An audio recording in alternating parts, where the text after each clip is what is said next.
எல்லாரும் நல்லா இருக்கீங்களா? இன்றைக்கான பதிவு, நம்பிக்கை இல்லாத இடத்தில் வெற்றி வளராது. அப்துல் கலாம் ஐயாவுடைய பொன்மொழிகளுங்க. அதாவது பார்த்திங்கன்னா, நம்பிக்கைன்னு ஒன்று இல்லை அப்படின்னா வாழ்க்கைங்கிறது ஒன்று கிடையவே கிடையாது. அது இல்லைன்னா எதுவுமே கிடையாது வாழ்க்கையில்.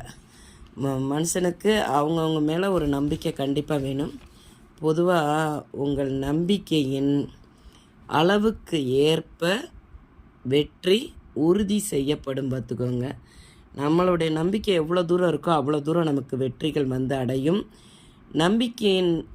நம்பிக்கையின் விளைவுகள் எல்லையற்றது. நம்பிக்கை இழக்கும் நேரத்தில்தான் நம்பிக்கை இழக்கிற நேரத்தில் தான் தோல்வி ஒன்றை ஏற்படும்.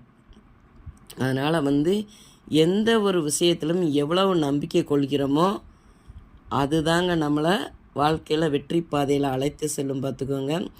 இப்போ ஒரு கிரிக்கெட்டு நடக்கும். கிரிக்கெட்டை பற்றி எனக்கு அவ்வளோவா தெரியாது. அது இப்போ உள்ள வீரர்கள் பேரெல்லாம் தெரியாது. முன்னாடி கூட நான் நிறைய பார்த்துருக்கேன், இப்போ இல்லை.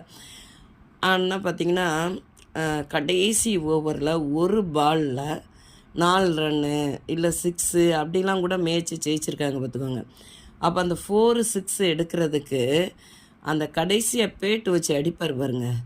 அவர் அடிக்கிறவர் பயங்கர நம்பிக்கையோடு இருந்தால்தான் அந்த மேட்ச் நம்ம ஜெயிக்க முடியும். இல்லைன்னா அவர் நம்பிக்கையை இழந்துட்டார்னா அந்த மேட்ச்சு நமக்கு தோற்று போயிடுவோம் பார்த்துக்கோங்க. அதனால் அவங்களாம் பார்த்திங்கன்னா அந்த நம்பிக்கையோடு அதை அடிப்பாங்க. அடித்து அதில் எத்தனையோ மேட்ச்சு அப்படி கடைசி ஒரு பால் 4 ரனில் ஜெயித்ததெல்லாம் எத்தனையோ கிரிக்கெட் மேட்செல்லாம் நடந்திருக்கு பார்த்துக்கோங்க. அது மாதிரி நம்ம கடைசி நொடி வரைக்கும் நம்பிக்கைங்கிற ஒன்றை வாழ்க்கையில் இழந்துடவே கூடாதுங்க.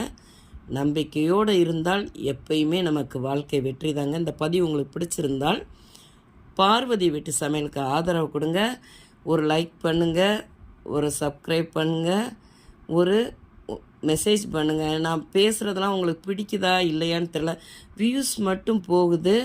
சப்போஸ் எனக்கு ஒரு லைக்கு கிடையாது, ஒரு மெசேஜ் கூட கிடையாது. எனக்கு தெரிஞ்ச விஷயங்களை நான் சொல்கிறேன்.